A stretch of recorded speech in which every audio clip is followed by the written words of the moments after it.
A man hears our words differently. There are a lot of times that we believe he can't do something, and part of why he can't do it is because we've never let him do it. You can't have a spiritually healthy marriage if you're a spiritually immature woman.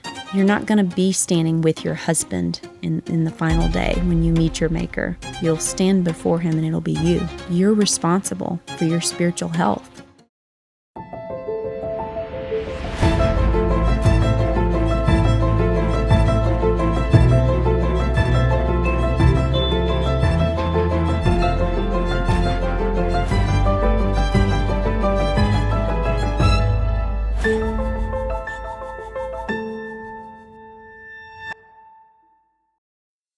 Everything you thought you knew about building a thriving marriage might be missing a transformative truth: the power of overcoming a quarrelsome spirit. In this episode, not only do I discuss with my guest overcoming being a nag and quarrelsome and anxious, but also we discuss biblical submission and what that practically looks like even when your husband is actively sinning. Today, I'm thrilled to welcome Tilly Dillehay, acclaimed author of the brand new book, My Dear Hemlock, a beautiful exploration of resisting temptation and cultivating feminine virtues in a world of comparison. She is a homeschool mom, a pastor's wife, and compelling voice with Canon Press. She brings biblical wisdom and practical advice to help women move from contention to gratitude. This episode is one of my team's very favorites of the season. All of the women on my team, and including Simon, my editor, said, I just love this. I said, really, Simon? Even though this is really for the wives? He said, yes, because this really showed me the lead I need to take as the man in a relationship one day. And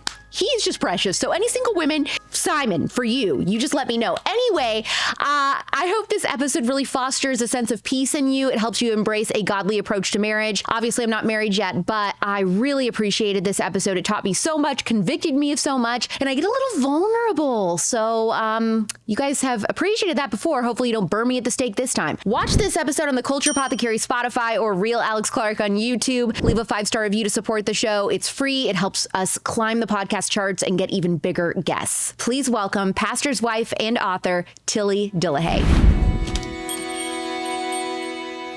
Is telling women to speak their truth turning women into nags? Yes, I think so. That's a great way to say that. Telling a person that if you don't say exactly what you feel and what you're thinking at all times, you're somehow repressing something vital, to your emotional health or something. And we tell this to children too, which is equally destructive with children.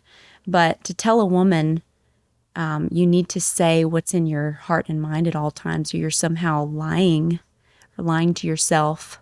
That's something that our grandmothers would have snorted at. Like, they would have heard that and just laughed. Like, but is what that are you just talking about? Old-fashioned? I mean, why is it bad to speak what's on your heart and mind at all times? Because sometimes what's on your heart and mind is sinful and wrong.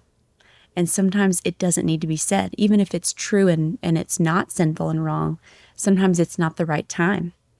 And if you want to learn how to love well, you have to learn to choose the right place and the right time.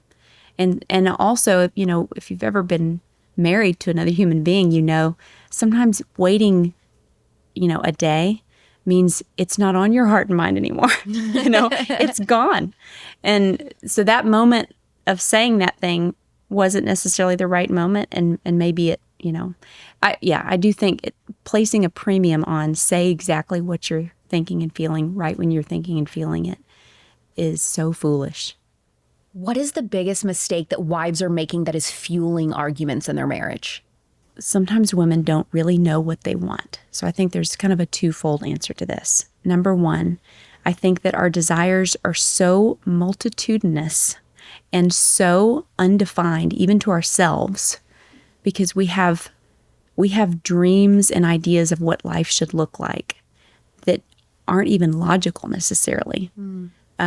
Because sometimes desires are not compatible with each other. And I don't know if women have always been this way, but I do know that today's woman is like this. We want a lot of things. And sometimes those things cannot all be acquired at the same time. And some of them are just not possible even. So what's a good example of that? Like a good example would be, Here's a real small down-to-home example. It's not possible to have free-range chickens in your yard and also have a yard that doesn't have chicken poop in it. I'll tell you that from experience. It's not possible. It's not logical. You have to put the chickens in the gate, and then you don't get them to be lovely free-ranging in your yard, or you have a dirty yard. It's not logical to have both of those things.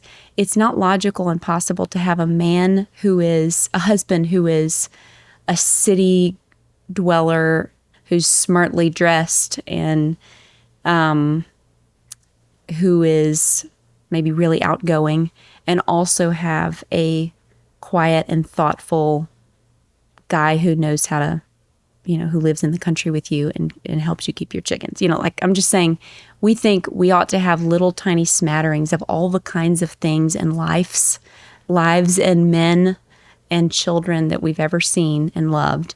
We think we could have all of those things at the same time. And it's not possible. And it's not logical either.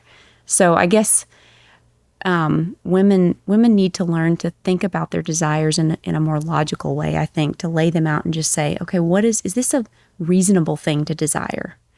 And then can I get this desire stated in a way that's clear enough even to me that it would be helpful to say it out loud to my husband so that he could help me maybe come up with a solution, to meet with that desire. So I guess, that's one thing, is just desires, having them be within the limits of reality and accord with reality. Fueling fights by just ignoring common courtesy, I think, is a really big one. So if you speak in a courteous manner to the person that you live with, you will grease the skids for years of a kind and a happy home. And I think we're willing to give courtesy to people who we don't even live with a lot of the time. Like, we would greet a friend who came over. We would greet her if she walked in the door. And yet our husband comes home day after day and we don't greet him. Or when we see each other again, we don't even greet. Or a please and a thank you. Or a waiting to say that thing maybe that you're wanting to say. So just common courtesy is overlooked. And because I think sometimes we think it's too simple of a solution for some of the problems that we have in our marriages. I think most women can be in denial about the fact that they have tendencies to be a nagger, or to be fretful or anxious or not peaceful. What does that actually look like on average for those that might be like, that's not me? Right. Well, it is really hard to hear yourself, There are things about you that are so obvious to the people who live with you or work with you, I'm just saying, it's hard to see yourself sometimes, and it's hard to hear what your voice sounds like. A little self-examination to listen and say, okay, how do I speak to my husband in private? And maybe you're willing to, post great things about him on Instagram. Maybe you're willing to do a whole lot of PR for your little family unit. But how you speak to your husband in private is the measure of what kind of a wife you really are. So rigorously looking at that and saying, am I marked by a kind word to my husband? Is it normal for me to say thank you? Like, when was the last time you said thank you to your husband? And it's amazing to me, but not amazing, because I've been married and I know how those things slip. They just slip because you've lived with the person. They've taken out the trash for 10 years. And so saying thank you for taking out the trash just doesn't occur to you. But men respond so warmly. It is so powerful to praise and thank a man. And I don't care if he's your husband or your son or your coworker or whoever it is, but the praise of a wife to her husband is so powerful. My dad used to tell me this when I was a kid. He would say, when you get married, just so you know, you can be the wind in his wings. And I would add to that, or you can be the dead weight that he carries around, because he knows that no matter what he does, he cannot please you. As a pastor's wife, I imagine you're doing a lot of couples counseling, probably with your husband, meeting with people in your church. Yeah. What is an example of a conversation that you've had throughout the years with a couple where the husband is insisting that she is fretful, that she is quarrelsome, that she is nagging, and she doesn't see it? one of the first things that I'll often do is put a wife on the homework of just saying 3 thank yous a day. And that's like step 1. And part of that is just when you do try to say it, if you're not used to saying that to your spouse, it's like gravel in your mouth. Like it's so unfamiliar that even saying the words feels unnatural and weird. And I've had many wives come back to me and say, like, he looked at me after the second time I said thank you and said, "What do you want?" And to her, and I think rightfully what you should, the lesson there, and of course that's an ungracious way to respond, but the lesson there is he's not used to hearing this. Yeah. Like he's not used to hearing this. So maybe, some very specific little challenges like that are we find that very helpful, just to say, all right, try saying thank you 3 times a day and see how does that feel? And also what it gets you doing is looking for what are the things you can say thank you for. And it's very common, I think, for a wife, this cycle of her being more and more disappointed in him. Like he doesn't seem to want to spend time with me. He keeps failing to do the things, anything that I ask him to do, he's not going to do it. You see this in middle-aged couples. I don't know if you've seen unhappy middle-aged people who stay together. That cycle is so familiar, where she continues to tell him all the disappointments that she has in him for years and years and years. And for some reason, he doesn't want to spend time with her. And you from the outside looking in, you're just like, you are difficult to be around. You're unpleasant to be around. But it's so hard for her to see it because her complaints are real. And they feel very real to her. They have been her constant companions for years. The fact that he won't change the light bulb, he won't fix, the thing around the house, or be a man and lead the family, spiritually. Like these complaints are real things. They affect her life. So the stakes feel very high. And with children, the stakes feel very high. When you have a marriage where you've got this badly nagging wife, almost always, is there also a husband failing to spiritually lead his family? Or do you see a nagging wife and a husband who is totally an exemplary leader spiritually? Right. This is a great question. I've thought about this before, and I don't think I have a great answer for that. Because there are people who would say, if he's leading spiritually, she's happy and healthy. Right.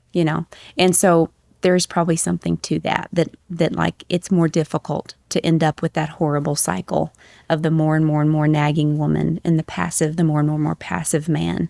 I guess I've seen enough to think that if a woman is determined to be unhappy and to count her offenses and treasure them up in her heart, every man will have some failing.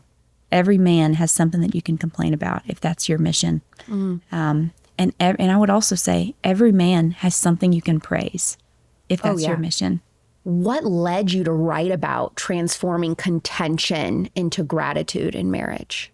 This book, the person that I'm writing about is a woman living today, and so she's the patient that the demon is trying to tempt, and I wanted to follow her through 20 or 30 years of life. So you get to see her learn some things, and you get to see a lot of the kind of worst of's reel from the beginning of her life turn into a mature Christian woman who has learned a lot of things. And so it's kind of like Screw Tape Letters for women. It is. That's right. Yeah. So except that, Screw Tape's patient died pretty young in an air raid in London, and my patient makes it into her middle age. By the time she's an older married woman who has practiced some things and learned to say thank you, the demon is very frustrated that she's so inaccessible because she has learned gratitude, and that's one of the biggest things that makes her almost inaccessible, basically, to the demons, is that she has discovered the secret of contentment, because she has learned to see that she is essentially fortunate. She was purchased by her Savior. She has a new life in him.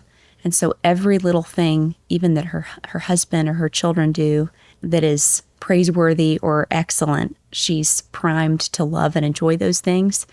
But because she's living out of this gratitude, the things that used to produce cursing under her breath. Those the dishwasher broke, or the delivery guy didn't get here on time. Those things that are minor things, but if you're living in ingratitude, those are even more fuel for the fire of your complaints are really against God himself. God is the one who allowed your life to be this way. God is the one who gave you this husband who doesn't take the trash out. God allowed this dishwasher to break down. So all of life can either be one big piece of evidence that you've been mistreated by God, or all of life can be more evidence of his kindness to you.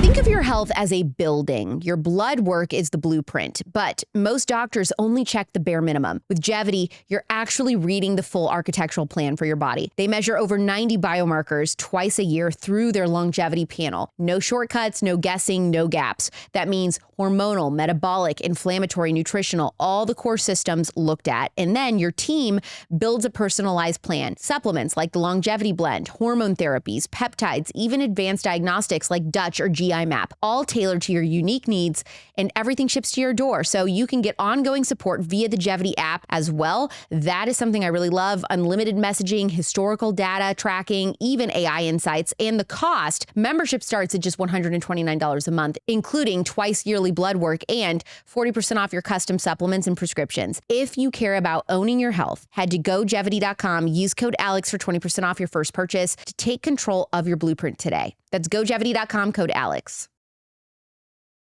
So my friend crashed on my couch last weekend, and after a night with my Cozy Earth setup, she woke me up and said, not only was your couch super comfy, but those sheets that you gave me were divine. Where can I get those? Let me tell you. Cozy Earth's bamboo sheets are temperature regulating and silky soft, thanks to viscose from bamboo that keeps you cool all night. They're breathable, moisture wicking, and hold up wash after wash. I mean, People magazine calls them silky soft and says that they're perfect for hot sleepers like me. And you know what? Cozy Earth backs it up with that 100-night trial and 10-year warranty. You have got nothing to lose and all the good sleep to gain. Ready to elevate your sleep? Head to cozyearth.com, use code Alex for 40% off their viscose bamboo sheets, tees, and pants. You're going to realize that practicality never felt so much like luxury. Sleep cooler, lounge lighter, stay cozy. Cozyearth.com, code Alex. I want to dive into practical ways to be a more peaceful, loving wife, but I have to address, because I know some people listening will be up in arms if I don't. You emphasize a wife's responsibility to move from quarrelsome to grateful, but some women, like those in abusive or deeply unbalanced marriages, might feel like, well, that's placing the burden solely on me. So how would you address a wife whose husband isn't living with her in an understanding way, as 1 Peter 3:7 calls for? And what role does his biblical responsibility play into breaking the cycle of contention in a marriage? Right. Obviously it's huge. And you have men who are just wicked, and you have men who are don't understand how to repent, who are just hard-hearted. And of course, that's a very difficult place to be. But I think the same passage that you just referenced is the passage that speaks to a wife who's married to an unbelieving husband and says, you can't drag him to church with you. You can't, Bible thump him all the time. You will do better by your husband to win him with your meek and quiet spirit, your gentleness. And, assuming that your physical safety is not in question, I would say a wife's ability to continue to gently live with and support and speak kind words to her husband are so powerful that you never know what the Lord may do. But you don't do it because it works, because you know that it works. You do it because the Lord has asked you to do it. You do it as unto Christ, because it's what he has asked, even in that passage. And let your adorning be the adorning of that beautiful spirit that will not fade. And there will be a return on that, even if it's not a return that you can see inside your marriage with your husband, repenting. So I would say there is hope. But the joy on the other side of just walking faithfully is yours, whether he repents or not, because that's before him and the Lord. That's between them.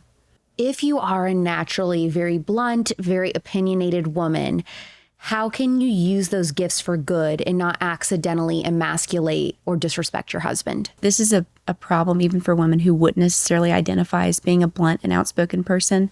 I would say I'm the kind of person who thinks about 20 minutes before I say things in general. It's just hard for me to even think of what to say. So talking too much, I wouldn't have said was one of my problems getting married. But I did not understand, even so, even someone like me, I didn't understand how many ways there are to inadvertently emasculate or disrespect a man. He hears things differently than we would. A man hears our words differently. And when we think that we're helping him by giving him suggestions for how to do something that's really his responsibility, it's in his court, that comes off as disrespect. He hears it as disrespect. So a lot of the things that we do to try to be helpful or to say our truth or whatever, depending on the personality, it sounds different, but I was amazed when I discovered how much of little irritability that I was getting from him was me taking things off of his plate and trying to do for him or make decisions instead of just say, why don't you make this decision? And like walking, leaving the room basically like I'm sure that you know best about this. Let me know what you decide. And leaving is so powerful because they rise to the occasion. They recognize you're communicating incompetence to a man when you try to tell him or make suggestions for how to do something. Even if you think, well, I really do know better, or he's about to make a mistake. Even when it feels like the stakes are pretty high, if he wears that to the party, it's going to embarrass me. Or if he takes that route, it's going to take us 15 more minutes to get there. Those things feel like, well, I'm going to avert disaster. Mm-hmm. But what's more important, your intimacy and your connection with your husband, or taking 15 more minutes to get there, or having him buy the wrong? I'm gonna use a very recent example. We're doing a little addition on our house, and we were talking about which door to buy. Just the back door. I don't care about the back door. I really don't care which door we buy. But I think he was asking, well, what do you think about this door? And it wasn't even really. I realized this is not an opinion that I really have. But we were in the middle of a back and forth conversation about which door, and I realized he's totally able to make this decision alone. I'm not helping him by continuing to give input about this door. I need to say, you just decide and let me know. Whatever you think is best is great with me. And leave that decision-making conversation. I could see a little wind go, it's a tiny thing, but a little wind goes into his sails, And in that moment, he knows she thinks I'm competent to do this thing. If there's a woman listening who is similar to me personality-wise, and sometimes when she speaks, she can have an authoritative tone. Mm-hmm. How do you work on that in a marriage? How do you dial that back? Because I just speak for a living. Right.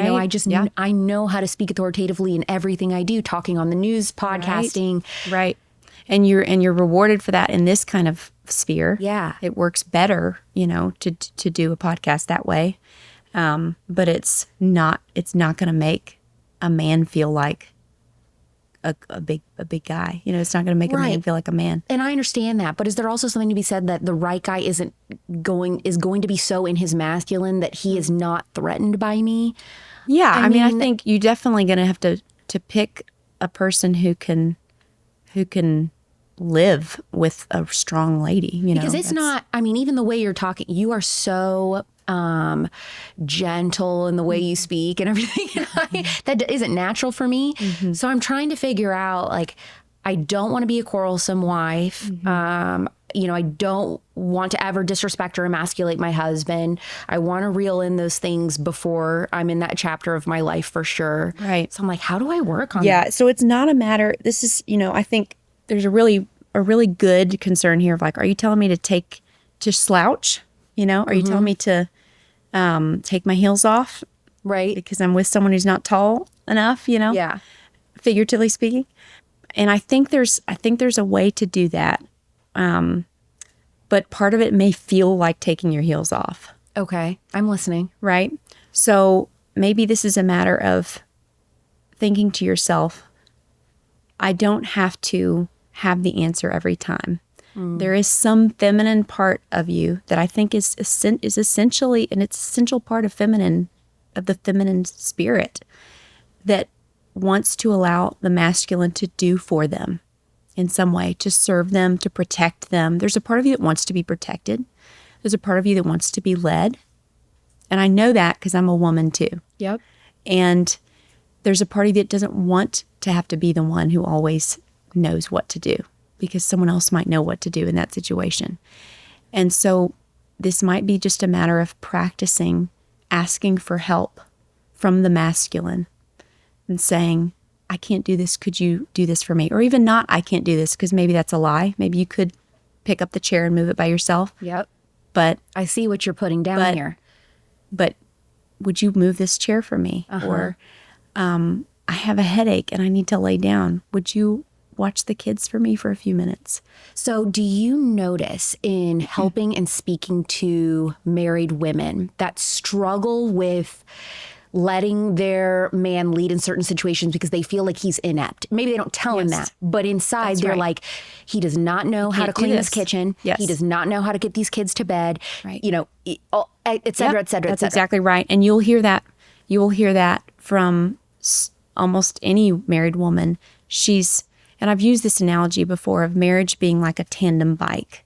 So it's a bicycle built for two. Have you ever ridden on a bicycle built for two? I never have, but I've seen lots of Bugs Bunny episodes That's right. Okay, great. or whatever cartoons that have that. So bicycle built for two is a scary thing to ride on the back or the front of, really, because it's really unwieldy. It's long.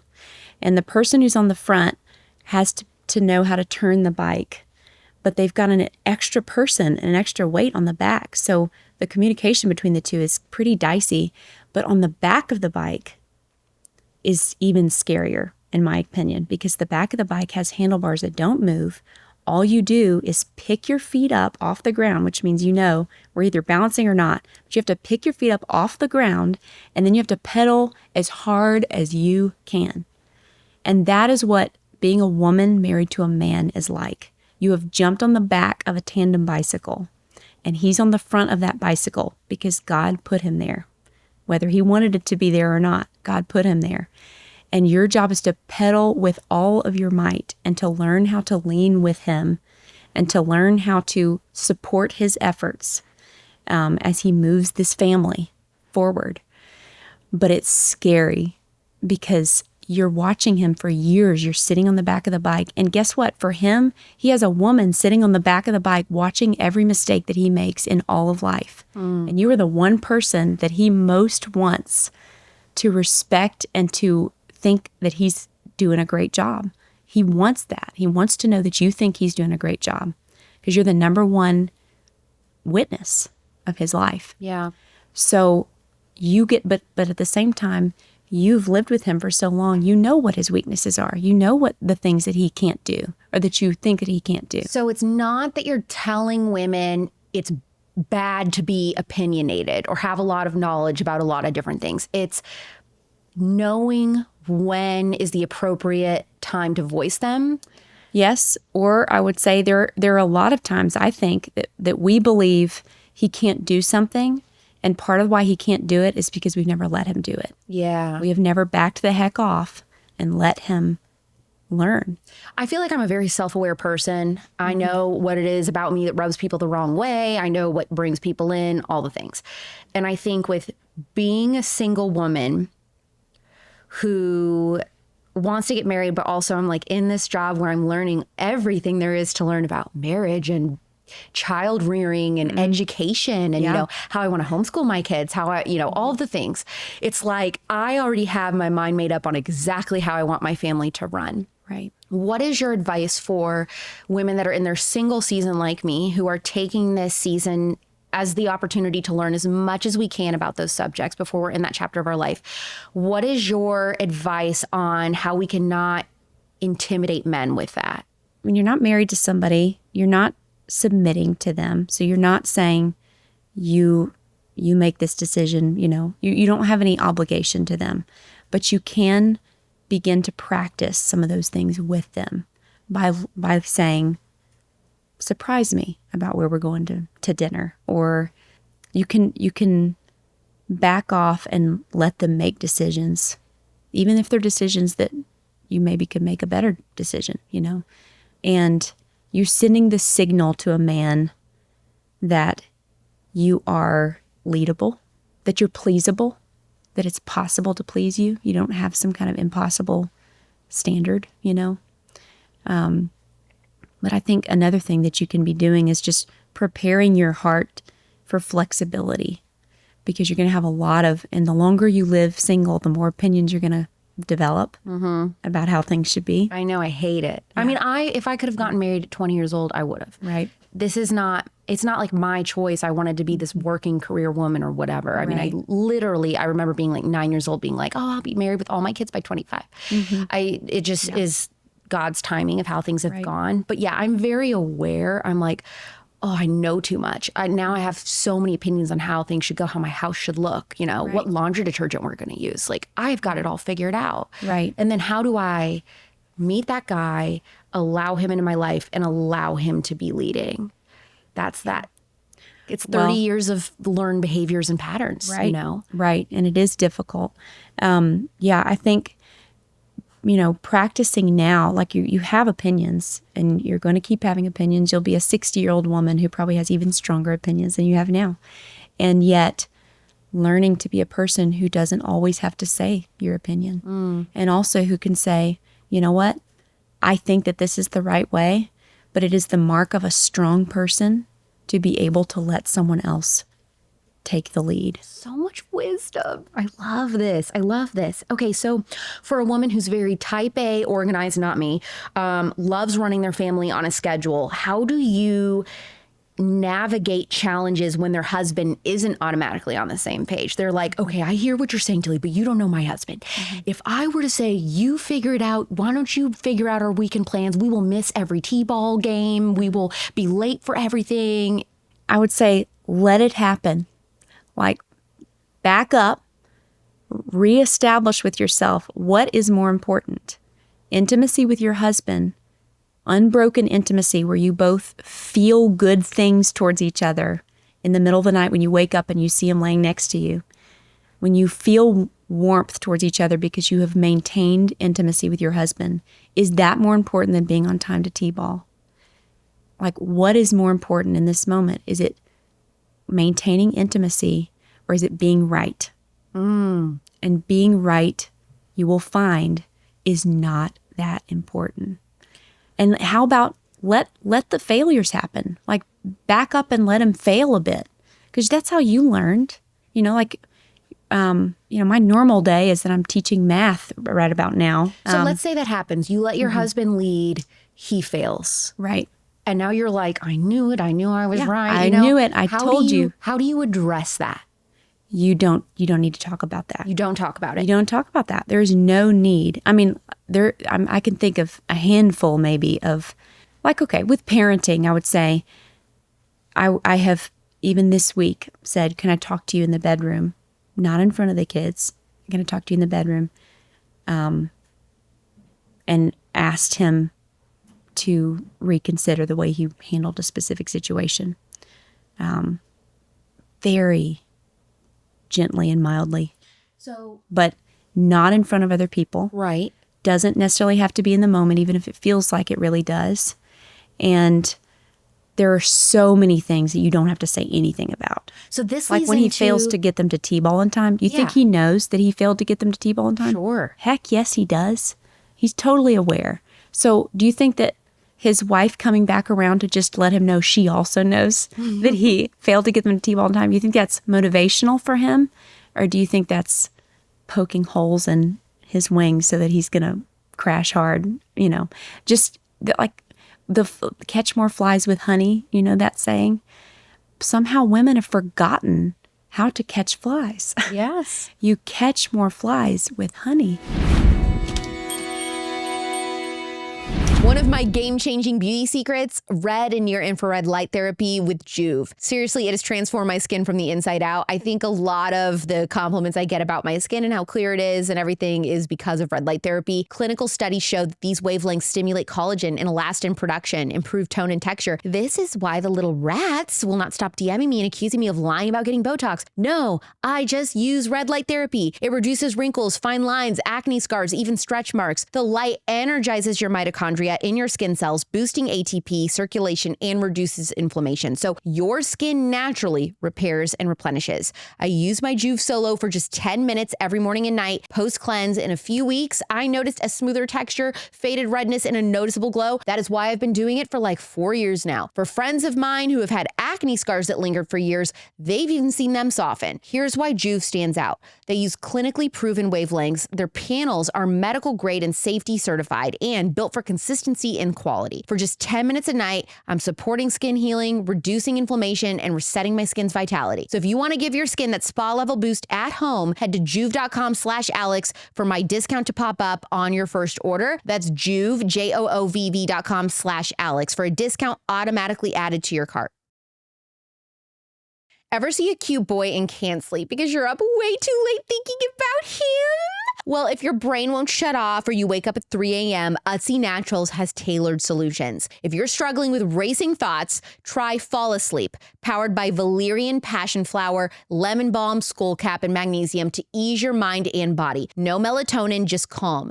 Can't stay asleep? Their Stay Asleep uses suntheanine, 5-HTP, pharma-GABA, hops, and chamomile to regulate sleep-wake cycles, ease stress, and support deep, uninterrupted sleep. I mean, test this stuff on your Oura Ring. It is legit. Both non-habit forming, made in NSF-audited U.S. facilities, and free from gluten, corn, and artificial additives. Try Utsi's award-winning sleep bundle. Fall and Stay Asleep together for comprehensive sleep support. And with Utsi's 90-day empty bottle guarantee, it's risk-free. Use code ALEX for 20% off or code FIXMYLIFE for 25% off your first subscription at Utsi.com/Alex, UTZY.com/Alex. Reclaim your summer nights naturally.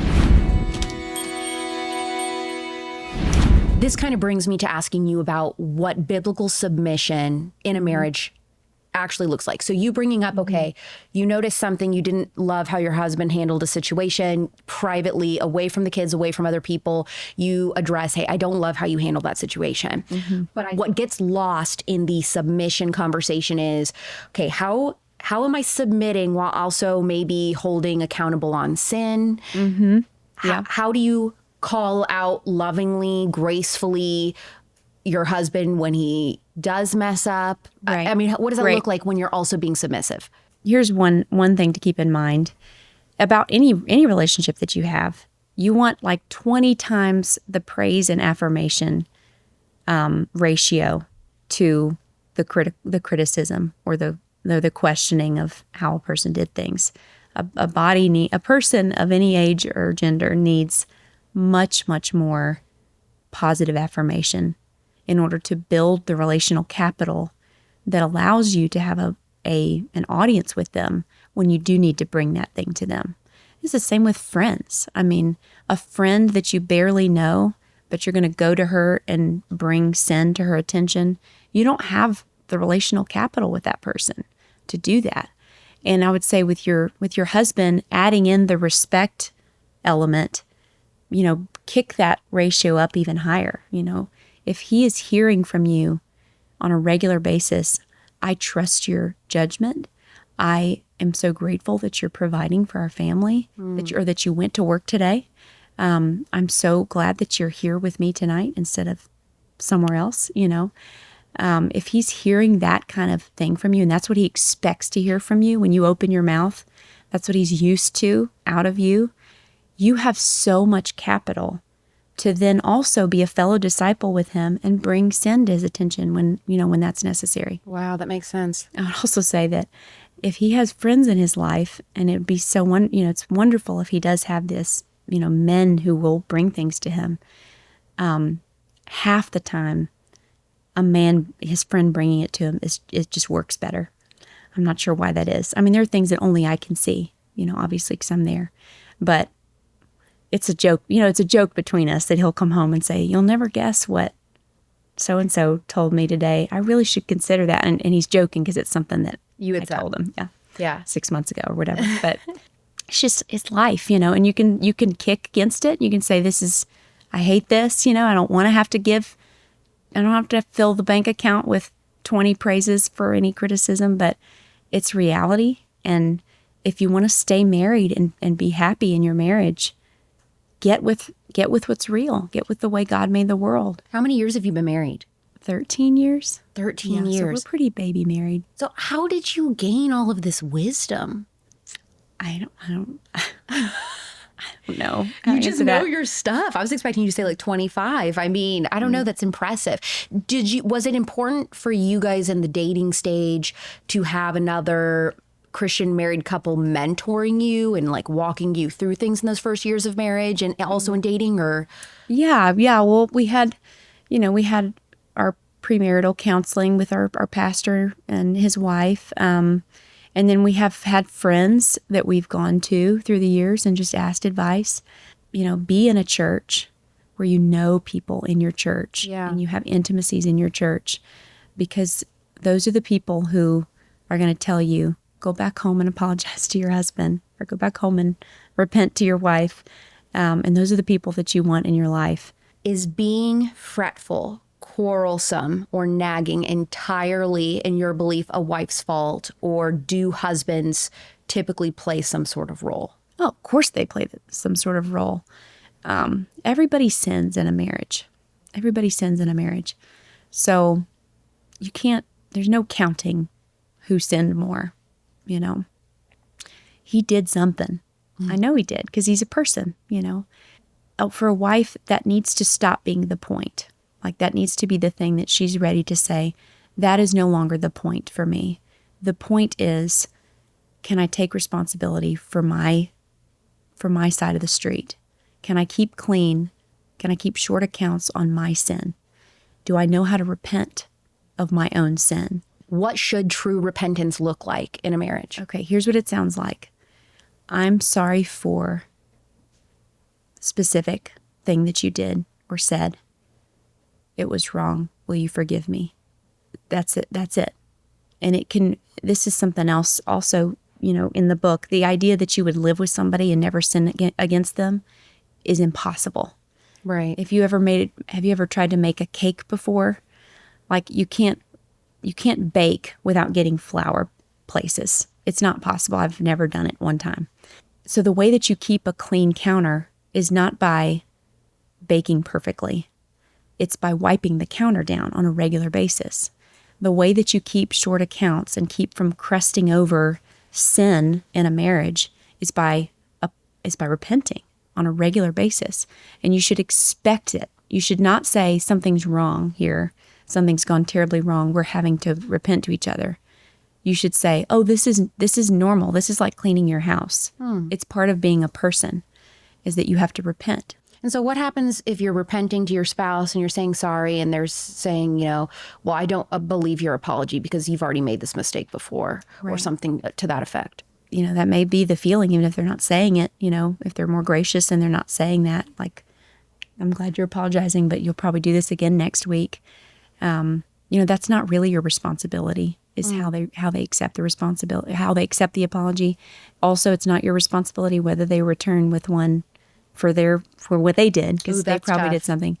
You don't apologize to someone in order to get an apology back, or knowing how it's going to be handled. You apologize because it's you keeping your conscience clean before the Lord, and you keep taking care of your part. It's your part to take care of. And independent of what they do, that's still your responsibility. You stand before the Lord. What is your opinion on silent treatment in a marriage after a fight? I don't like it, but it's my weapon of choice because I'm not the person who accidentally speaks. So I'm the person who thinks and thinks and thinks and thinks and lines up all the wrongs to count them over the next day. So what I've actually had to learn more of is a little more what feels like confrontation to me, because it's a difficult conversation, but of going and saying, I'm sorry, and starting that conversation, but also choosing the time and the place to say, this has hurt me. That's something else. It's like, it's hard to say. It's hard to just say, you hurt my feelings. Because it's vulnerable to say that. It's less vulnerable to punch back. It's hard to just say, that hurt my feelings. Yeah. How can you overcome being a quarrelsome wife if your husband is a jerk? I mean, to put it mildly, like, I remember one episode we had listeners submit marriage questions, and she had said, I tried to start this habit of asking my husband, how can I love you best today? And he said, well, you should already know that. I don't know why you're asking me. This jerk. Yeah. Jerk way to respond. Although I would say a lot of women seem to live that, like have that kind of attitude towards their husbands. That's you true. should already know. Yeah. I do feel like that's an unwritten and unspoken demand that we can tend to have with men. If you're in a super difficult marriage, with a man who just had never seen himself clearly, you've got a hard road. You really do. And I don't want to just breeze past that. It's a hard road. It's a road that many women have walked before you, and many men have walked before you. What you do is you get down on your knees and you pray and ask for help every single day. You beg for that day's allotment of help to do what is right by your husband, not because he deserves it, but because it's what the Lord has asked you to do. And it glorifies him when you do that. Faithfulness that is invisible to anyone but you and the Lord is glorifying to him. If a wife's temper reflects what's going on in her heart, how do you root out the real cause of quarrels? Yeah, James says that the reason that we quarrel and fight is because we're not getting what we want. We aren't getting what we want. A woman who is quarrelsome, a woman who is continually henpecking and is difficult to live with, she's not doing it because it's fun, right? She's not doing it because she wakes up in the morning and is just like, what sounds fun today? I'm going to just make life miserable for everyone around me. But she does it because there's something that she wants. And for some reason, she thinks this is the path to get that thing. And maybe if I continually remind him again and again of how disappointing he's been to me, eventually it's going to motivate him enough that he's going to change. Or if I continue to voice my feelings, maybe that will some way make me feel better. If I continue to narrate all of my frustrations in life to everyone who can hear me, maybe that'll make me feel better somehow. You don't do it because it's fun. You do it because it's a habit and because you're pursuing something. I think that brings me to the point of just being extremely hard on your desires and laying them out before the Lord and saying, is this a legitimate desire or not? To start with. And this is something that I think the internet age, like the social media age, young wives especially, I see this. We've had this kind of little taste of fame or of another life that we kind of think maybe we could have. And it's very hard for us now to live in a normal life. I think it's hard for women to just live a normal life. What do you mean? I'm going to just use Instagram as kind of an example. Like you look through Instagram and you see houses that are unimaginably beautiful and big. And you see enough of those houses and it does set your expectations for life eventually. If those are the images that you're looking at, eventually you think, this is the kind of house people have. Like this is a normal house to have. And it's not a normal house to have, but it begins to feel normal. It begins to feel like a legitimate demand. You watch other people's relationships online, which are not even the real relationship. It's just what they're, it's the thing they're presenting to the world. And you begin to think, this is what a husband should be. He should be this cobbling together of all of the best, every rom-com I've ever seen and everybody else's husband, but only the good parts that I know about. And I should have a man who has all of these attributes. And I'm not sure why I deserve a person like that, but I do. And I should have him, And then there's the eyes of people. Being on social media gives you this illusion that people are looking at you. and that you should be looked at. You come to the end of that kind of a diet, and the eyes of a normal man looking at you from across the kitchen table with a bunch of dirty toddlers around you and laundry that you need to go do later, and those eyes are no longer enough for you.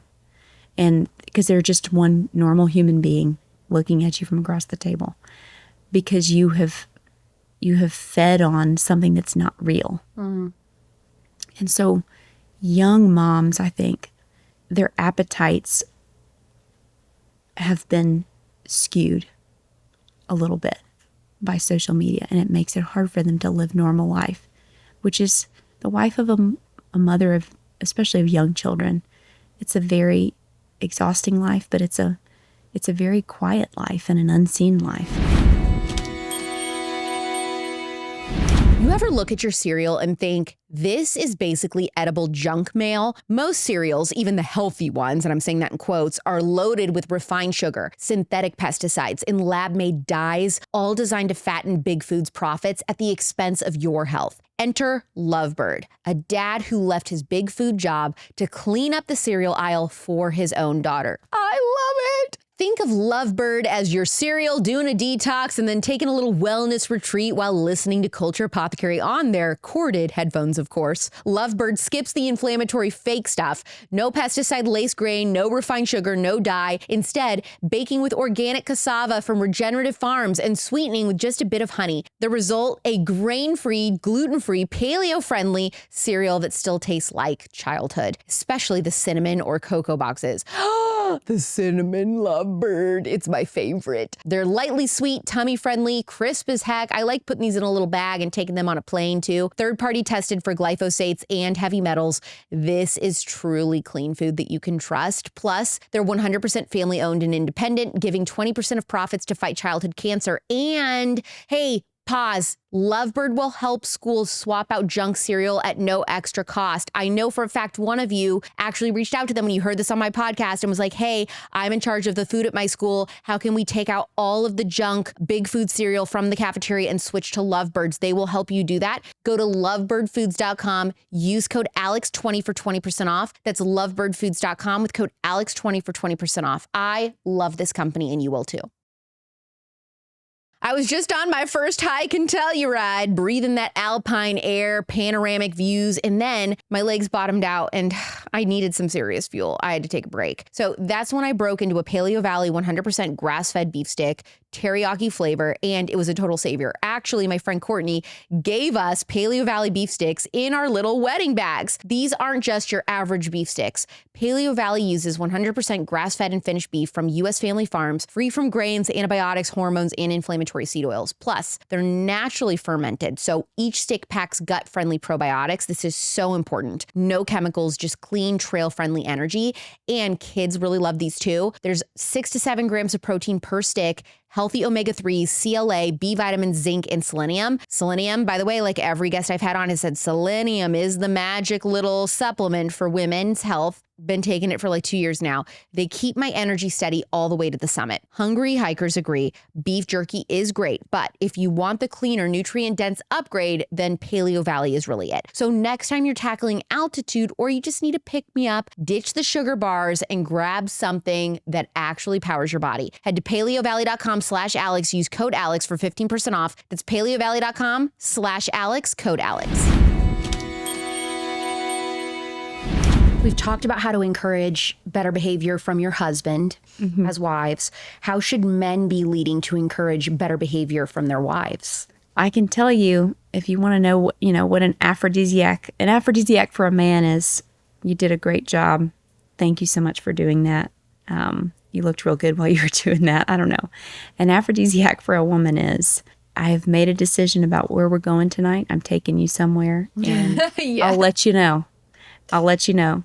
I guess in general, like being willing to make a decision on behalf of her, to look her in the face and say, I've taken care of this. It's extremely powerful. I think, we respond to it. I also think a man who's willing to, when it counts, let her know she's wrong is also, to me, a necessary ingredient to really being attracted to somebody. How can a man let his wife know she's wrong without, igniting a firestorm in her in a huge Yeah. fight? You know what? Everybody has a different, I call it a turd voice. It's the voice you use when you're just being a turd. Yep. And I know every man's got a voice like that. I know we've got them.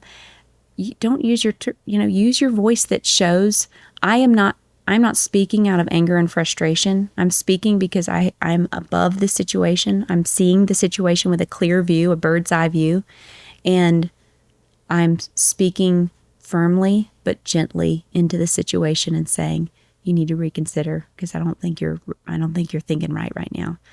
There's a way that he can say it. A lot of it is voice, honestly. I know there are words to, the word choice matters, but the voice matters, I think, most of all. Is leading a wife similar to leading a company or completely different, or, employees or whatever?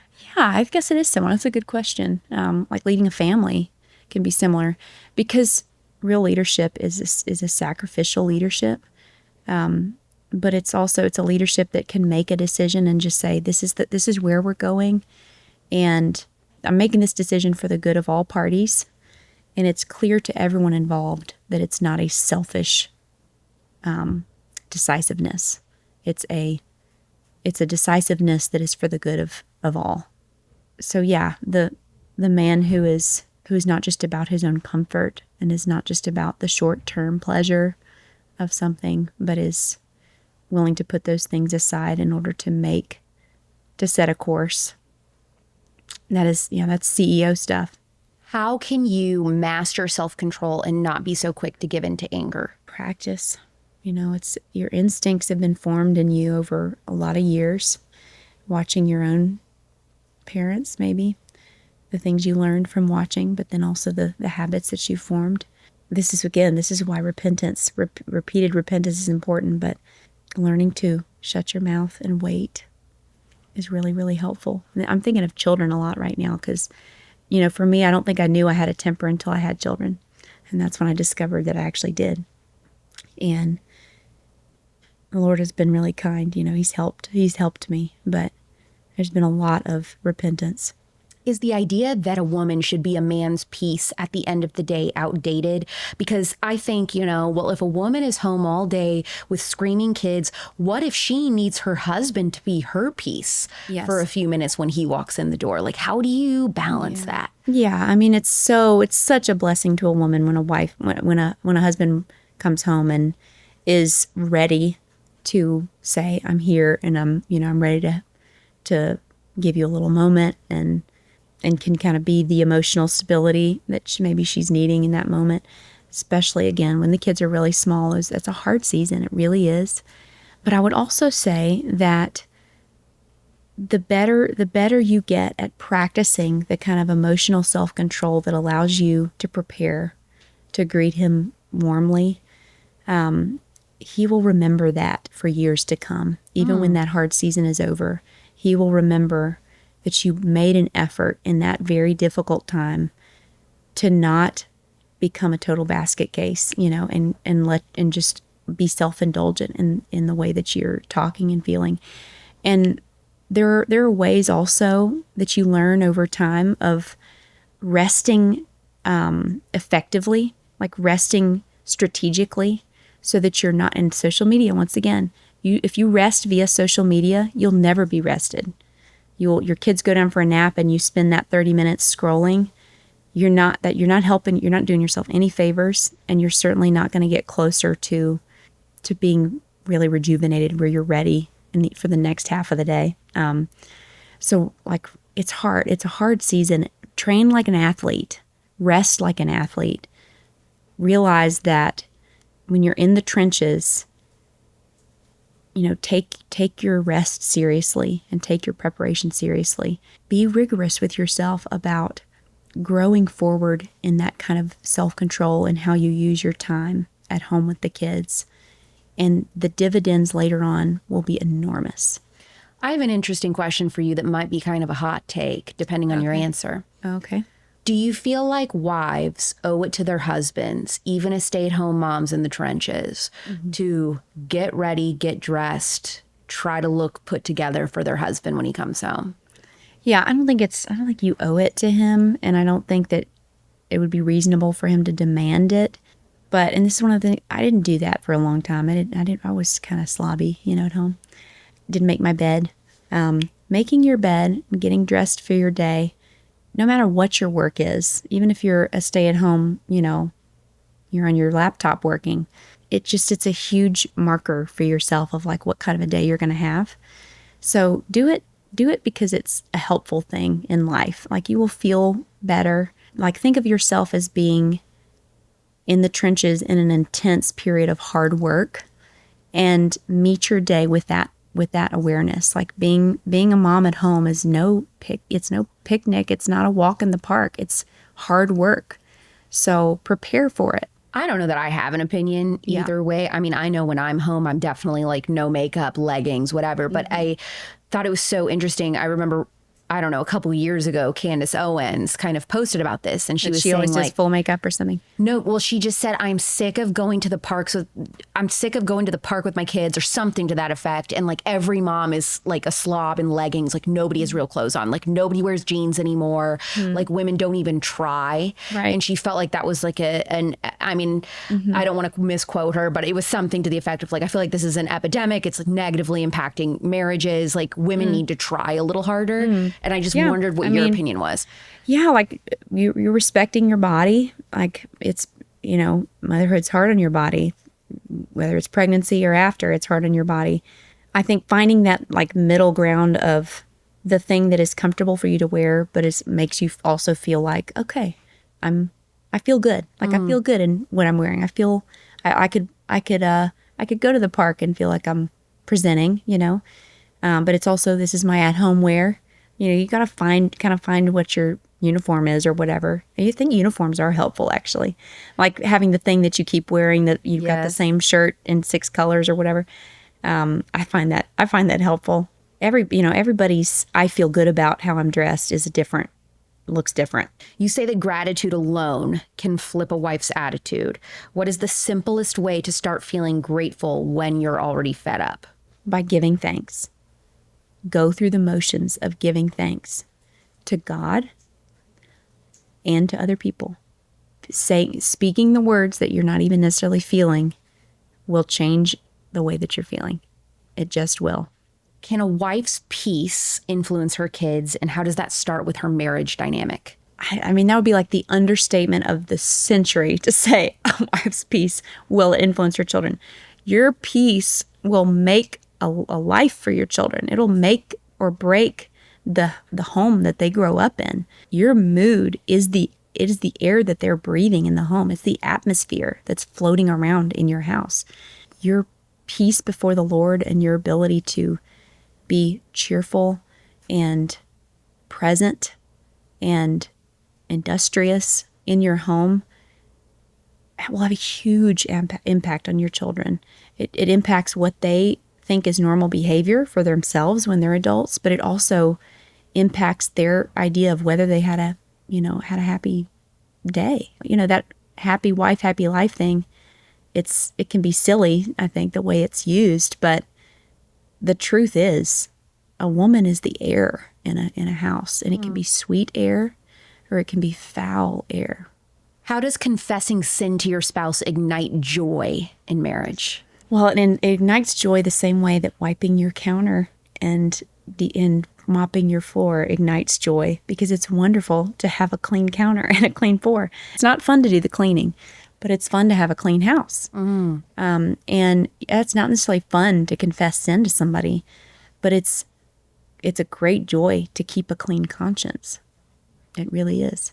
If somebody is living in a very contentious marriage right now and they feel convicted after this conversation, what are 3 to 5 steps that they can take today to turn the ship around? Yeah, we've talked about several of them. Do the challenge. How about this? Phone a friend and do the 3 thanks a day challenge with a friend, because then you get to text each other. Here are the 3 things I thanked my husband for today, and keep each other kind of on track if that's a really unusual thing for you to be doing. 2, begin today to apologize to your spouse. you can't have a spiritually healthy marriage if you're a spiritually immature woman. And I know that you want him to be growing spiritually. I know you want to see him making strides, and the Lord willing, that's what's going to happen in his life. But you yourself, I think a lot of times women are waiting for the men to somehow lead them into spiritual maturity. Like, if he is strong enough, I will somehow become a spiritual woman. And that's just not true. You're not going to be standing with your husband in the final day when you meet your maker. You'll stand before him and it'll be you. You're responsible for your spiritual health. You're responsible for learning about him and his word and praying and speaking to him. You have to have a relationship with the Lord if you want the kind of strength to do the things that I'm talking about here. You can't just do them in your own strength.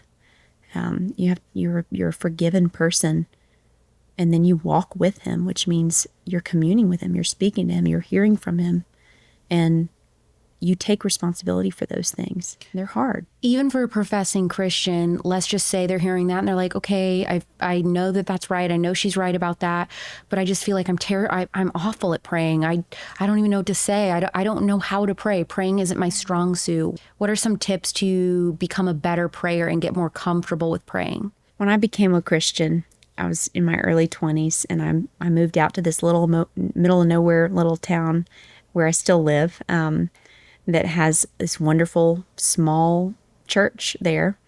And every Wednesday night, all the saints of this church get together and pray. And they pray, and they give prayer requests, and they break up into little groups of 3. And the women pray with the women, the men pray with the men.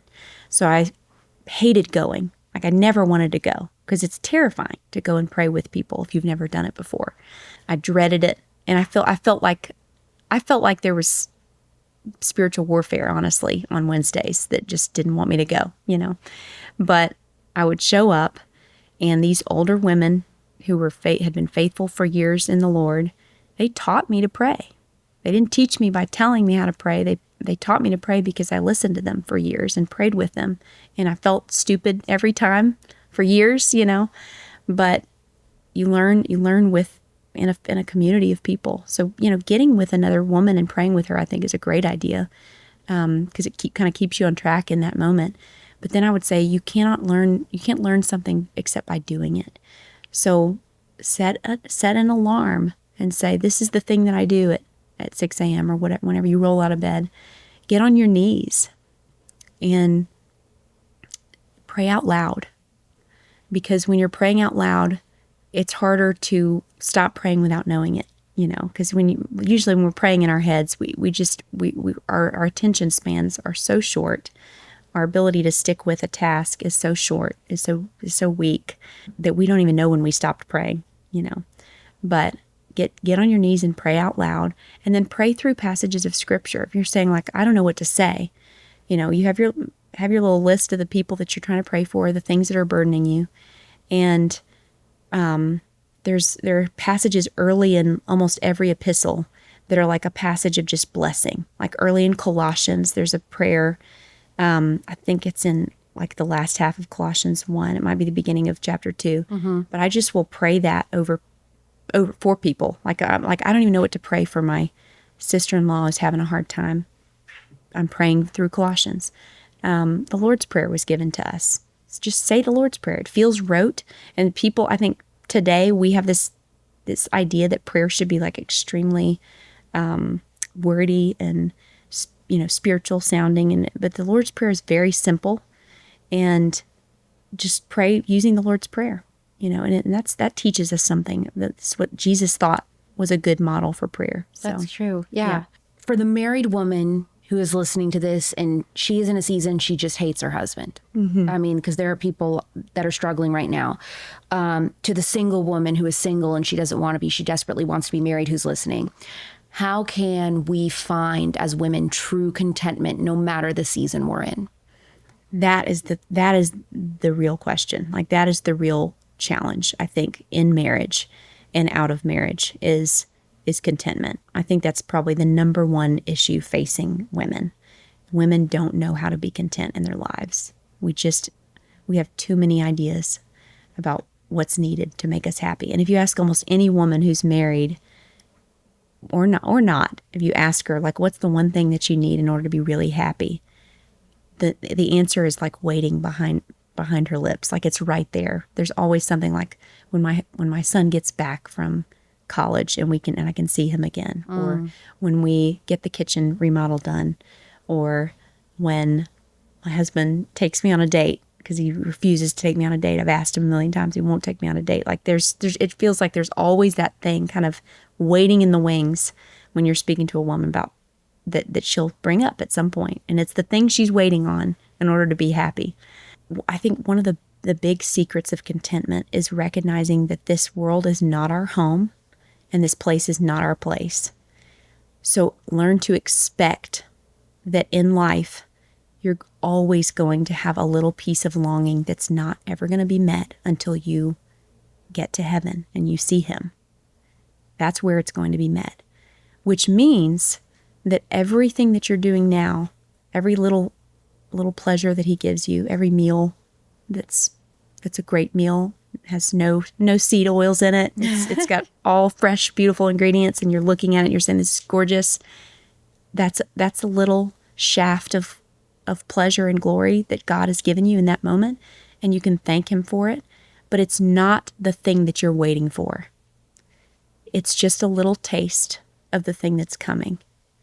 And so every pleasure that you have in your marriage, every time he does see you and you feel totally seen, you feel totally loved, he makes a decision for you and you feel totally cared for, all those things are beautiful reminders of who God is. They're a kindness from God that he used your husband to send to you, but they're not the final thing.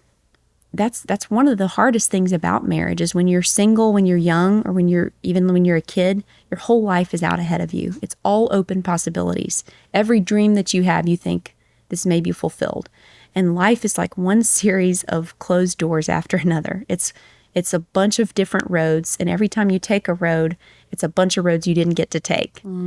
So growing up is a slow process of disappointment, but in the best way. Like, it can be in the best way, or it can be in the most embittering way. Like, you can become more and more bitter because of the losses, and life just brings loss after loss after loss. But if you're walking with the Lord, every loss is just another step closer to heaven. And so you can accept the good things that he gives as a gift from him, but recognize that they are not the main thing that you're waiting for. If you could offer one remedy to heal a sick culture, it could be physically, emotionally, or spiritually, what would it be? I think people need to eat rich spiritual food and stop eating spiritual junk food as their main diet. We're eating ultra-processed spiritual food. That's right. Ultra-processed spiritual junk food. What does that mean? I do think, and I don't want to villainize False media. teachers? Well, false teachers, but I don't want to villainize media.